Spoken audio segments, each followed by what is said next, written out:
Di malamku yang tersiksa, tidak hentinya terdengar suara senandung yang merindingkan.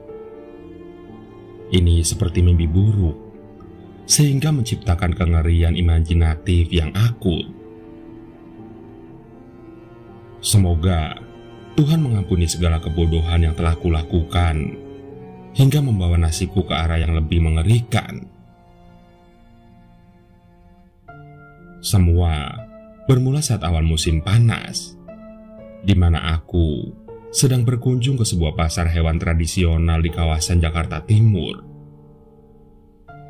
Tujuanku adalah membeli satu atau beberapa ekor burung demi menemani hariku yang sepi di rumah kontrakan yang membosankan. Sesampainya di gang keempat, di sanalah hewan berjenis-jenis burung mulai dijual bebas. Lantas aku segera memasuki gang itu dan memanjakan mataku.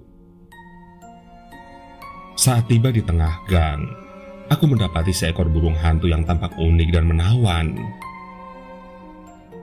Burung hantu itu berbulu perak sejuk, dengan sedikit gradasi warna kopi, bermata kuning membara dan menatap tajam mempesona. Bertubuh tidak terlalu besar maupun kecil, dan berkicau dengan suara yang istimewa. Aku tidak tahu jenis burung hantu itu, tapi hati dan jiwaku telah terpikat olehnya. "Silakan dibeli, Mas. Itu burung hantu langka." Tiba-tiba, seorang penjual dari burung hantu itu membuka percakapan kepadaku. Sontak aku menoleh ke arahnya dan terkejut. Dia tampak seperti seorang pria tua yang kurus dan pucat, berpakaian lusuh, memiliki tatapan lemah sehingga tampak seperti mayat hidup yang tersiksa. "Untuk harga aku kasih tidak mahal, asalkan Mas mau membelinya," ujarnya sekali lagi. Karena sudah tergoda oleh pesona burung hantu itu, maka aku segera melakukan tawar-menawar harga. Namun perihal yang ganjil, si penjual itu tidak banyak berdebat soal harga. Dia tampak pasrah dan tidak acuh dengan jumlah harga yang kutawarkan. Walhasil, aku membeli burung hantu itu seharga 150.000. Sebetulnya, aku dapat menawar dengan harga yang lebih murah lagi, tapi aku masih menaruh belas kasihan kepadanya. Tidak lupa aku membeli sebuah kandang yang berukuran cukup besar khusus burung hantu, agar dia dapat beraktivitas dengan leluasa, sekaligus aman dari serangan kucing-kucing liar. Berdasarkan informasi yang kudapat, aku meletakkan kandang burung hantuku di halaman depan rumah kontrakanku sedikit lebih dalam, agar tidak terkena pancaran sinar matahari, dan berada di antara tanaman hias, agar tetap berada di tempat yang sejuk.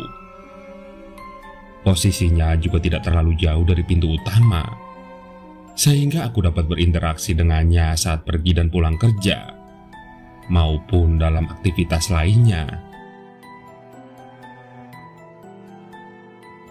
Selama 3 hari sejak aku membeli burung hantu, aku masih menjalani rutinitasku dengan normal dan lebih bergairah. Sebagian besar waktu luang kumanfaatkan untuk berinteraksi dengan burung hantuku, seperti memberi makan dan berkomunikasi selayaknya seorang teman. Tidak lupa juga, aku mengabadikannya dengan ponselku sebagai kenang-kenangan manis. Tapi di hari keempat, peristiwa aneh mulai terjadi. Sewaktu malam hari, ketika aku sedang membaca berita online di ruang tamu sambil menikmati suara kicau burung hantuku, secara perlahan tapi mengejutkan, suaranya berubah menjadi suara perempuan bersenandung. Aku sangat terkejut saat mendengarnya, sehingga secara kontan aku bergegas keluar untuk memeriksa keadaan. Tapi saat aku tiba di luar, aku tidak menemukan siapapun. selain burung hantuku yang sedang beraktivitas di dalam kandang selayaknya hewan nokturnal. Dan suara senandung itu juga menghilang. Sedangkan kucing-kucing liar di sekitar halaman depan rumah kontrakanku hanya menatap tidak nyaman ke arahku. Awalnya, aku berpikir itu hanyalah halusinasi. Tapi hati kecilku berkata sebaliknya. Sehingga kecemasan masih terus berlanjut. Hingga pada malam berikutnya, lagi-lagi aku mendengar suara perempuan bersenandung dari tempat yang sama. Kali ini aku mendengarnya dengan jelas. Senandung itu memiliki irama yang sama sekali tidak bisa kukenali, sehingga terdengar asing dan membuat merinding. Alhasil, aku semakin yakin bahwa suara itu bukan halusinasi. Lantas, aku bergegas mendatangi asal suara tersebut. Namun aku tetap saja tidak menemukan apa-apa. "Siapa di sana?" teriakku. "Keluarlah sebelum aku menemukanmu. Kalau sampai kutemukan, akan kulaporkan kamu ke polisi." Tidak ada jawaban, selain suara kicau burung hantuku beserta hewan liar lainnya. Lalu, aku segera memeriksa lokasi sekitar demi memastikan keadaan. Namun setelah hampir setengah jam, aku masih tidak menemukan tanda-tanda kehadiran seseorang ataupun keganjilan visual. Seolah-olah memang tidak ada apa-apa di halaman depan rumah kontrakanku. Keanehan ini membawaku ke hari-hari yang lebih menegangkan dan penuh misteri tanpa petunjuk, sehingga menciptakan sebuah kegelisahan aku di batinku. Sampai-sampai aku tidak bisa menjalani hariku dengan normal, karena pikiranku terus dihantui oleh kejadian-kejadian tersebut. Saat petang hari, sehabis pulang kerja dan hendak memasuki halaman rumah kontrakanku, secara kebetulan aku berpapasan dengan seorang tetanggaku bernama Bono, yang juga baru pulang kerja. Selain seorang tetangga, dia juga kerabatku. Terlebih lagi, rumahnya berada tepat di depan rumah kontrakanku, sehingga membuat kami sering berinteraksi satu sama lain. Walhasil, terjadilah basa-basi yang intim di antara kami berdua. Namun saat di tengah keasikan percakapan, secara mengejutkan Bono melempar sebuah pertanyaan yang membingungkan. "2 malam terakhir ini aku lihat ada perempuan di halaman depan rumah kontrakanmu. Kira-kira dia siapa?" "Perempuan? Kamu tidak salah lihat. Kamu kan tahu kalau aku tinggal sendirian." "Tidak, aku lihat dengan mata kepalaku sendiri. Ada perempuan berkeliaran di halaman depan rumah kontrakanmu selama 2 malam terakhir," tegas Bono. Lalu Bono mendeskripsikan bahwa perempuan itu memiliki penampilan yang tidak wajar, terutama yang paling mencolok di bagian wajahnya yang tampak sedang memakai sebuah topeng kayu bertanduk rusa jantan. Bono tidak dapat mendeskripsikan lebih dari itu, karena dia tidak berani mengamatinya lebih lama. Itu adalah cerita yang menggetarkan, tapi aku tidak menceritakan keganjilan yang kualami ke Bono, karena aku masih kurang yakin dengan itu semua. Walaupun begitu, kesaksian Bono sudah cukup membuatku was-was dan makin siaga. Untuk malam ini, aku mempersiapkan segala cara untuk menangkap si pemilik suara senandung itu. Aku juga menyiapkan berbagai senjata, baik itu benda tumpul maupun tajam, demi menghindari suatu hal yang tidak diinginkan. Jika kesaksian Bono itu benar, maka ini akan menjadi malam yang panjang dan bersejarah bagiku. Aku Aku terus menunggu dan mengamati suara-suara yang berseliweran di sekitar rumah kontrakanku. Dari dalam ruang tamu yang dingin dan remang. Baik itu suara kendaraan, pejalan kaki, penjual makanan keliling, gerombolan kucing kampung beserta hewan-hewan liar lainnya, hingga kicauan burung hantuku. Waktu hampir mendekati tengah malam. Aktivitas di luar rumah kontrakanku makin sepi. Tapi aku masih belum menangkap tanda-tanda yang mencurigakan. Bahkan aku masih belum mendengar suara senandung itu. Alhasil aku mulai mengantuk, sehingga secara perlahan-lahan aku mulai tertidur di atas sofa ruang tamu. Di saat itulah, aku memimpikan sebuah tempat yang tidak pernah terpikirkan dan penuh ketakjuban eksotis.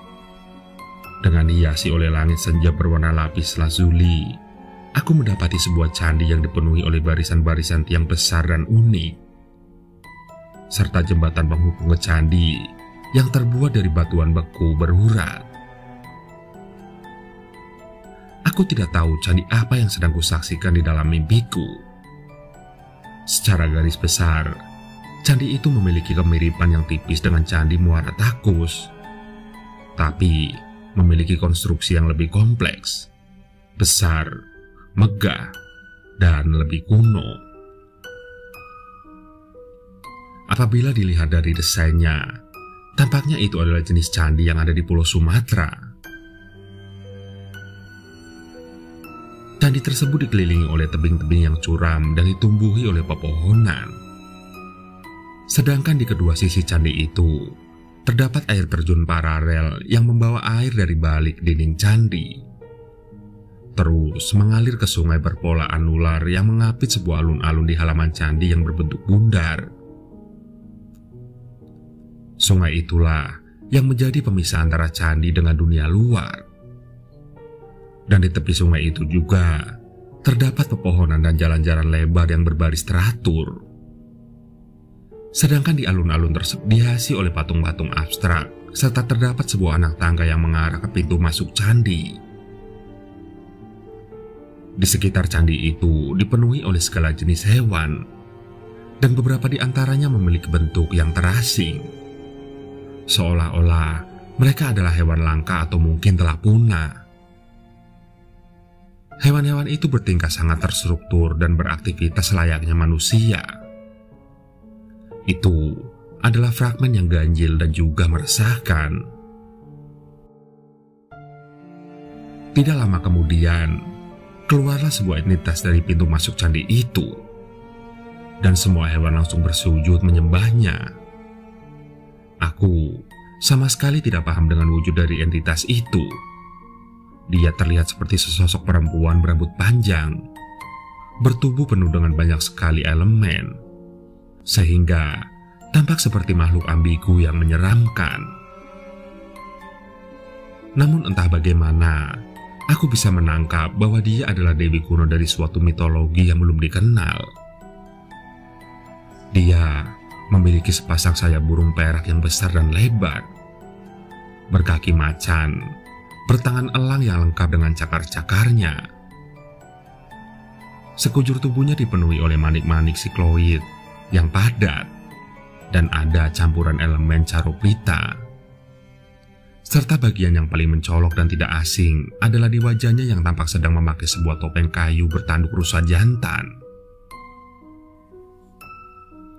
Namun, setelah kuamati secara seksama, ternyata itu adalah wajah yang sesungguhnya. Apabila dilihat secara garis besar, tampaknya dia adalah perempuan yang dilihat Bono di halaman depan rumah kontrakanku. Aku sadar bahwa ini hanyalah mimpi. Tapi entah bagaimana, ini terasa sangat nyata. Seolah-olah aku sedang berpindah ke dimensi lain. Jantungku berdetak kencang. Tubuhku berkeringat dingin dan mengalami katatonik. Nafasku terasa berat dan terengah-engah. Sosok itu berjalan menuruni tiap anak tangga candi. Saat tiba di alun-alun, ada seekor burung hantu perak sejuk serupa dengan punyaku yang terbang ke arahnya, lalu hinggap secara mulus di tangannya. Kemudian, dia mengelus kepala burung hantu itu dengan penuh kasih sayang, sambil bersenandung dengan irama yang akrab di telingaku. Tampaknya, adegan itu adalah jawaban dari semua misteri yang menghantuiku selama ini. Namun aku sama sekali tidak bahagia, melainkan aku merasakan sebuah kengerian akut yang menerkam batinku. Sosok itu menoleh ke arahku dan menatap murka dengan kedua matanya yang seperti oniks. Itu sungguh sebuah tatapan yang menakutkan, sampai-sampai membuatku bergidik setengah mati. Untungnya, itu adalah adegan terakhir dari mimpiku, sebelum aku terbangun sambil menjerit kesetanan. Aku mendapati tubuhku telah basah akan keringat dan masih berada di atas sofa ruang tamu. Kupikir mimpi aneh itu sudah berakhir, tapi ternyata aku kembali melihat sosok itu di salah satu sudut ruang tamu. Dia berdiri di balik selimut kegelapan tipis dan masih menatapku dengan tatapan murka yang menakutkan. Tiba-tiba aku mengalami katatonik lagi. Aku tidak begitu yakin apakah aku sudah terbangun atau sedang mengalami kelumpuhan tidur. Yang pasti aku hanya bisa menatap sosok itu dengan penuh ketakutan yang tidak terucap. Kemudian, sosok itu berbicara dengan nada seram yang tidak terbayangkan, dalam bahasa yang tidak ku mengerti atau pernah ku dengar. Sepertinya itu semacam bahasa peradaban kuno dari Sumatera. Tapi secara ajaib, otakku dapat menangkap isi pesan dari sosok itu, bahwa dia menginginkan miliknya kembali. Sesudah dari itu, aku terlepas dari katatoniku dan sosok tersebut menghilang secara gaib. Walhasil, peristiwa ini membuatku bertanya-tanya, apakah kejadian yang kualami barusan adalah mimpi atau sebuah kenyataan yang mengerikan. Keesokan harinya aku menceritakan semua kejadian yang kualami kepada Bono. Dimulai dari suara perempuan bersenandung yang misterius di setiap malam, mimpi aneh, hingga pertemuanku dengan entitas yang menyerupai sosok perempuan yang dilihat Bono. Awalnya, aku mengira dia akan mencemooh ceritaku, tapi ternyata dia menanggapi dengan serius dan cemas. Bono juga berinisiatif membantu dengan mempertemukanku dengan salah seorang kenalannya yang paham dengan hal-hal spiritual. Kebetulan orang itu adalah teman Bono. Meski sudah hampir setengah tahun mereka tidak berhubungan. Lantas, aku menyetujuinya dan mengatur waktu untuk menemui orang tersebut. Setelah kami mendiskusikan hari yang tepat, akhirnya kami memutuskan untuk mengunjungi orang tersebut pada besok pagi. Karena kebetulan hari itu adalah akhir pekan, sehingga kami sedang libur. Selain itu, Bono juga menjadi pemimpin jalan menuju tempat orang tersebut yang berlokasi di luar kota, dengan mengendarai motor miliknya. Alhasil, kami melalui perjalanan yang panjang dan padat, sehingga kami baru tiba di lokasi saat petang. Di sanalah aku menyaksikan sebuah rumah kuno tanpa nama, gelap dan suram. Lantas Bono memarkirkan motornya di depan pagar bambu, lalu dia mendekati pintu rumah itu yang terkunci rapat. "Permisi Mbak Parjo," ujar Bono sambil mengetuk pintu kayu yang melapuk itu. "Siapa itu?" Tiba-tiba terdengar suara seorang pria. Tampak seusia Bono, atau mungkin lebih tua dan terkesan tidak ramah. " "Ini aku, Jo, Bono." Orang itu tidak membalas selama beberapa detik. Lalu mendadak terdengar suara kunci yang dilepas, dan pintu rumah itu terbuka secara perlahan. Kemudian, keluarlah seorang pria berpenampilan eksentrik dan tampak lebih tua dari Bono. Orang itu tidak lain adalah Mbak Parjo, seorang ahli spiritual sekaligus teman Bono. "Baiklah, ayo masuk," perintahnya. Kemudian Bono masuk ke dalam rumah Mbak Parjo, sedangkan aku mengikutinya dari belakang. Sesampainya di dalam, aku mendapati sebuah ruangan yang dipenuhi oleh benda-benda tidak lazim dan penuh penghujatan vulgar, sehingga menciptakan variabel kepribadian neurotik dalam diriku.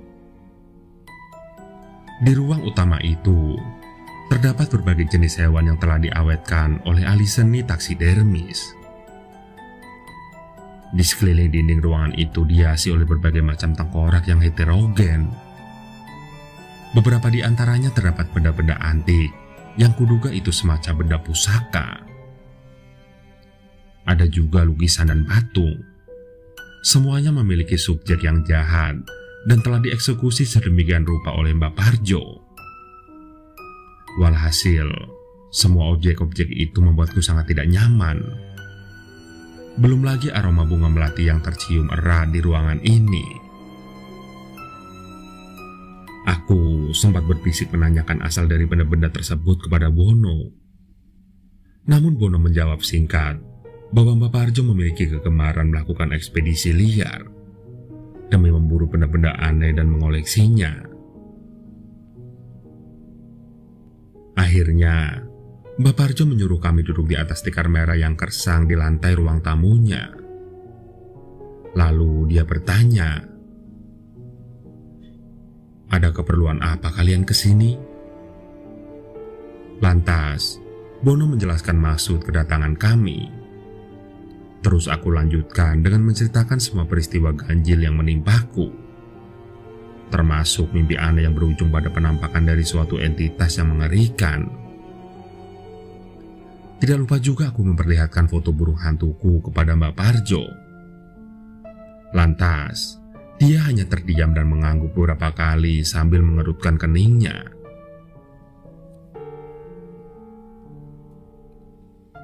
Setelah aku menyelesaikan ceritaku, Mbak Parjo berpendapat bahwa burung hantu yang kubeli adalah akar permasalahannya.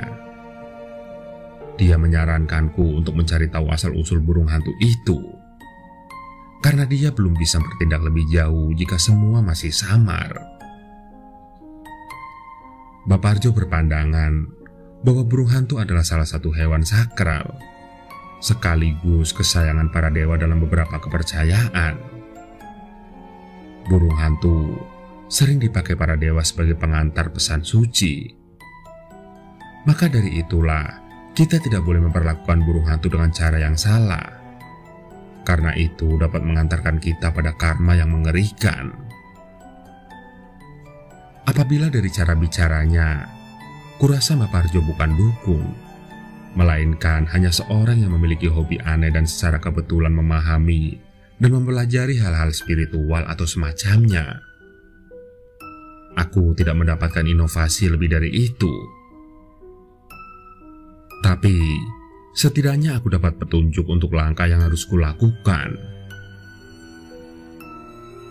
Keesokan harinya, dengan penuh keletihan akibat kurang tidur karena terus dihantui suara perempuan bersenandung terkutuk tiap malam, aku mendatangi pasar hewan tradisional, tempat aku membeli burung hantu tersebut. Setibanya di sana, aku segera menelusuri gang demi gang, demi mencari si penjual burung hantu yang berpenampilan seperti mayat hidup tersiksa itu. Namun, setelah setengah jam aku menelusuri tiap sudut pasar seperti orang linglung, aku masih belum menemukannya. Sampai-sampai ada salah seorang penjual bertubuh gemuk yang menegurku. "Mau cari apa, Mas?"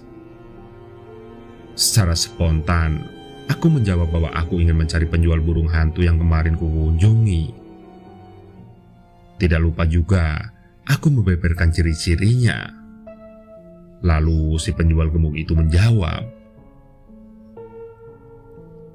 "Maaf mas, orangnya sudah meninggal." Meninggal kapan? Kok bisa? Kurang tahu sih mas. Dia ditemukan meninggal di rumahnya sehari setelah mas beli burung hantunya. Sudah begitu kondisinya sangat menyeramkan dan tidak wajar. Maksudnya menyeramkan dan tidak wajar? Tanyaku gemetar. Ya, separuh tubuhnya hancur, kayak habis diserang binatang buas gitu. Sudah ya mas, aku ngeri jelasinnya, balas si penjual gemuk itu. Jadi untuk sementara waktu kami tidak menjual burung hantu. Tapi jika mas mau burung yang lain, kami sedia kok. Aku langsung menolaknya, lalu mendinginkan kepalaku dan kembali bertanya sambil memperlihatkan foto burung hantuku. Mas, kalau aku boleh tahu, kira-kira burung hantu ini asalnya dari mana ya? Kalau itu dari Sumatera, mas. Sumatera? Sumatera bagian mana? Wah, kurang tahu mas. Orang yang lebih tahu itu cuma si penjualnya langsung. Tapi sayangnya dia sudah meninggal. Kalau dari sepengetahuanku sih, kayaknya dari sebuah hutan yang berada di tengah pulau Sumatera. Oh, kalau begitu terima kasih atas infonya. Sama-sama mas. Tapi kalau boleh tahu, mas tanya soal itu untuk apa ya? Tanya si penjual gemuk itu dengan tatapan gelisah. Aku hanya membalas singkat bahwa aku hanya ingin tahu dan tertarik dengan burung hantu tersebut. Kemudian aku meninggalkan pasar dengan perasaan kurang nyaman, terutama setelah melihat tatapan si penjual gemuk itu. Seakan-akan ada sesuatu yang mengganjal. Setibanya di rumah kontrakanku, aku menerima 8 panggilan tidak terjawab dari Bono dan sebuah pesan singkat bahwa dia akan datang ke rumahku. Lantas, aku duduk santai di halaman depan rumah sambil menunggu kedatangan Bono. Dengan ditemani oleh secangkir kopi manis dan burung hantuku yang sedang tidur pulas di dalam kandangnya. 1 jam, 2 jam, hingga beberapa jam telah berlalu. Hari makin gelap, dan burung hantuku mulai bangun untuk beraktivitas. Tapi Bono belum kunjung datang. Sudah beberapa kali aku menghubunginya, namun tidak direspon. Secara perlahan, aku mulai menaruh syak kepada Bono, dan perasaanku mulai cemas. Tapi aku berusaha untuk mengalihkan pikiran negatif dengan bermain bersama burung hantuku. Sejujurnya, aku masih belum percaya seutuhnya jika burung hantu yang imut ini adalah sumber dari fenomena-fenomena ganjil yang terjadi belakangan ini. Aku bersiul dan berbicara santai ke burung hantu itu. Aku juga bilang bahwa aku akan merawatnya dengan baik. Secara ajaib, burung hantu itu merespon tiap kalimat yang kuucapkan dengan kicauannya, sambil mengembangkan bulu dan sayap, seolah-olah dia paham dengan apa yang kukatakan. Itu adalah momen yang menyenangkan sekaligus berhasil mengalihkan segala kekhawatiranku. Tapi kasihkan itu berlangsung tidak lama dan hilang sekejap saat burung hantuku secara mengejutkan berbicara seperti manusia. Pulangkan aku manusia jahanam. Pulangkan aku ke tempat asalku, ujar burung hantu itu. Aku sangat terkejut setengah mati, sampai-sampai aku melompat menjauhinya dan hampir terjatuh. Sepengetahuanku, Burung hantu tidak bisa menirukan suara manusia seperti burung beo. Terlebih lagi, suara yang keluar dari mulutnya terdengar seperti suara iblis yang menakutkan. Di tengah kengerian itu, seketika terdengar suara yang kembali mengagetkanku dari arah luar halaman. Ternyata itu adalah istri Bono. Dia tampak karu dan memintaku untuk mengantarkannya ke rumah sakit yang berlokasi tidak jauh dari rumah kami berada. Saat kutanya alasannya, ternyata Bono mengalami kecelakaan saat hendak memasuki komplek perumahan dan langsung dilarikan ke rumah sakit terdekat. Sontak, aku jadi ikut panik dan bergegas pergi ke rumah sakit tersebut bersama istri Bono dengan mengendarai motorku. Sesampainya kami di rumah sakit, kami mendapati tubuh Bono yang bobrok dan terbaring kaku di atas kasur dan sudah diselimuti kain putih. Isak tangis sang istri pun pecah dan mewarnai seisi ruangan. Aku hanya bisa terdiam dan menatap tidak percaya dengan apa yang kulihat. Perasaan sedih, keraguan, amarah dan ketakutan mulai bercampur di dalam diriku, sehingga membuatku lumpuh dan terselap. Menurut kesaksian warga, mereka melihat Bono sedang melaju masuk ke komplek perumahan dengan kecepatan tinggi. Namun dia terlihat tidak fokus dan secara tidak sengaja mengambil jalur yang salah.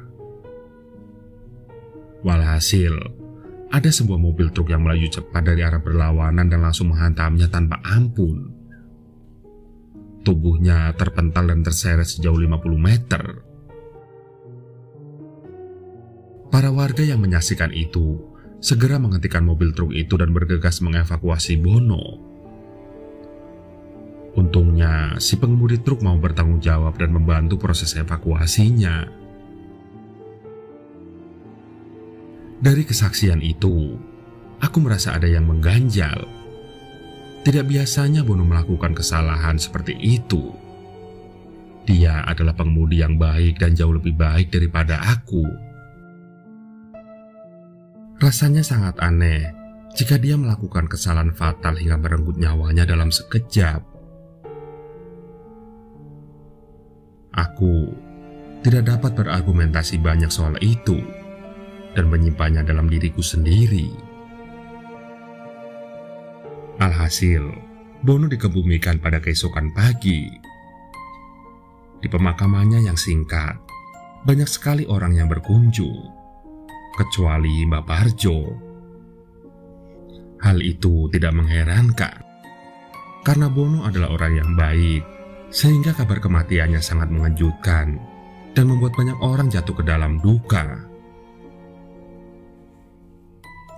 Di hari yang sama, aku juga mengembalikan burung hantuku ke pasar hewan tradisional. Aku mengembalikannya kepada si penjual gemuk yang kutemui kemarin. Meski aku tidak balik modal, tapi aku merasa bahwa itu adalah pilihan yang tepat. Sebab aku merasa bahwa burung hantu itu telah membuat hari-hariku lebih kelam. Awalnya, si penjual gemuk itu sempat menanyai alasanku. Namun aku hanya menjawab bahwa aku tidak punya waktu untuk merawatnya. Aku berpikir dengan mengembalikan burung hantu itu ke pasar hewan tradisional dapat mengakhiri semua teror. Namun ternyata tidak. Kengerian makin mencapai klimaks saat selepas maghrib, di mana secara mengejutkan Mbak Parjo datang ke rumahku. Dia terlihat kesetanan dan menyerangku dengan pertanyaan panik. Burung hantu itu di mana dia? Sudah aku kembalikan ke pasar hewan tradisional. Apa? Dasar bodoh. Kamu seharusnya tidak melakukan itu, ujar Mbak Parjo. Seharusnya kamu mengembalikan ke habitatnya langsung, bukan ke pasar. Itu tidak menyelesaikan masalah. Sudah pasti burung hantu itu akan dijual lagi dan kutukannya akan terus berlanjut. Apa maksudmu? Tanyaku gemetar. Lantas, Mbak Parjo menjelaskan secara detail kepadaku bahwa dia telah melakukan penyelidikan yang mendalam terhadap permasalahanku. Ternyata memang benar bahwa burung hantuku adalah penyebabnya. Sebab burung hantu itu adalah binatang langka yang hidup di sebuah hutan terlarang yang terletak di tengah-tengah Pulau Sumatera. Namun, ada pemburu-pemburu liar yang nekat menangkap dan menjualnya secara ilegal. Penjelasan ini mengingatkanku pada si penjual gemuk yang tampak gelisah saat kutanyai asal-muasal burung hantu itu. Aku menduga bahwa dia juga memahami hal itu dan khawatir jika aku adalah petugas pelindung binatang atau akan melaporkan ke pihak berwajib. Kemudian Mbak Parjo menambahkan bahwa berdasarkan hasil penelitian singkatnya, di dalam hutan terlarang itu terdapat sebuah candi kuno yang belum terekspos. Di tempat itulah tinggal sebuah sosok gaib yang diduga adalah Dewi kuno, si penjaga hutan terlarang, termasuk flora dan faunanya. Dewi itu adalah sosok yang tidak bisa disebutkan namanya oleh orang-orang awam seperti kita, dan tidak ada yang mengetahui nama aslinya. Alhasil, Mbak Parjo hanya menyebut Dewi itu sebagai Dewi hutan terlarang.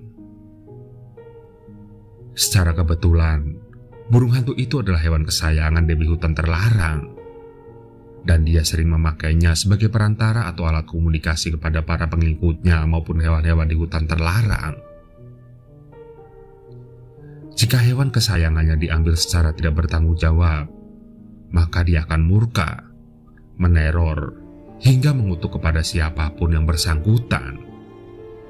Entah itu si pemburu, si penjual, hingga si pembeli. Bahkan sosok itu tidak segan mencelakai orang-orang terdekat mereka demi menanamkan benih teror. Kutukan itu tidak akan berhenti sampai kita mengembalikannya langsung ke hutan terlarang.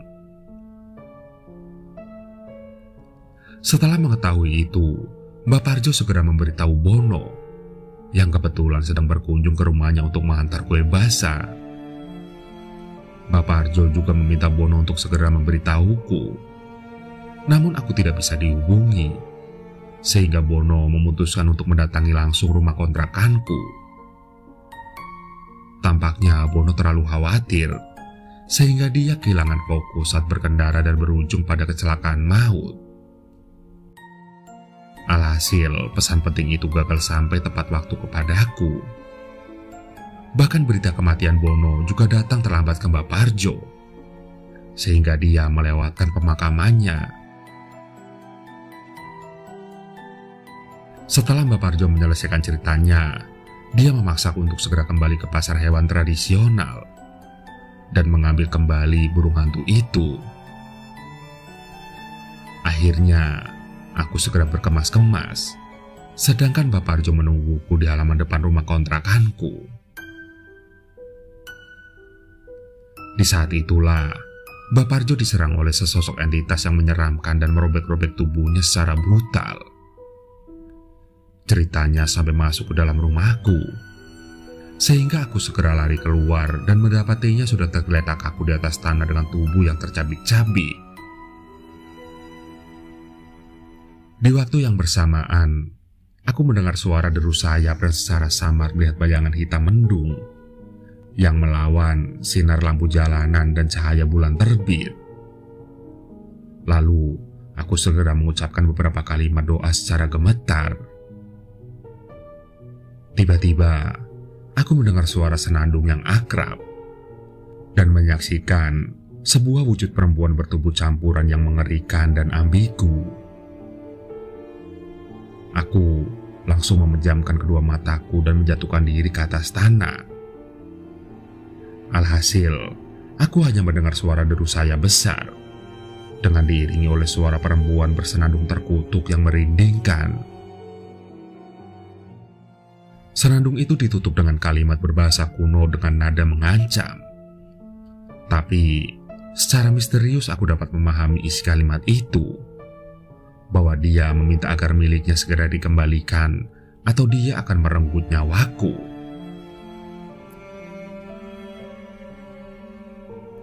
Setelah beberapa waktu berlalu, suara deru saya beserta suara senandung itu lenyap seketika. Aku memberanikan diri untuk membuka kedua mataku dan tidak mendapati siapa-siapa di sekelilingku selain tubuh kaku Mbak Parjo. Di waktu yang bersamaan, para tetangga mulai keluar untuk melihat keadaan dan menjadi heboh saat melihat tubuh hancur Mbak Parjo. Lantas, mereka segera memenuhi jalan dan menghujaniku berbagai macam pertanyaan akan peristiwa yang telah terjadi. Namun, aku terlalu takut untuk menjawabnya dan memilih untuk tidak mengindahkan mereka. Akhirnya, aku lekas mengeluarkan motorku dan bergegas pergi ke pasar hewan tradisional. Aku tahu bahwa pasar itu sudah tutup sejak sore. Namun teror yang mengerikan itu telah membuatku sangat kacau, sekaligus memaksaku untuk melakukan hal yang mustahil. Sesampainya di sana, seperti dugaanku bahwa pasar itu sudah tutup, hanya ada 2 orang satpam yang sedang berjaga secara malas-malasan di gerbang pasar. Lantas, aku segera melempar pertanyaan seperti orang kesetanan kepada mereka seputar si penjual gemuk, seperti nomor telepon dan alamat rumahnya. Tapi naas, mereka tidak mengetahuinya dan memintaku untuk datang kembali di hari esok. Setelah terjadi perdebatan sengit yang tidak berarti, akhirnya aku pulang dengan frustasi. Di tengah-tengah perjalanan itulah, aku kembali mendengar suara deru sayap beserta suara perempuan bersenandung mengerikan dari atas punggungku. Tampaknya dia sedang terbang mengikutiku dari belakang. Sontak, aku menjerit histeris dan menaikkan laju motorku. Suara deru sayap itu semakin terdengar keras dan dekat. Cakar-cakarnya hampir mengenai pundakku. Dia melakukannya sambil bersenandung terkutuk. Aku segera mengendari motorku secara kelak-kelok demi menghindari cakar-cakar dari entitas mengerikan yang tidak dapat disebutkan namanya. Walhasil, keadaan yang kacau itu telah membawa pandanganku kepada sepasang cahaya lampu mobil yang sedang melaju kencang ke arahku.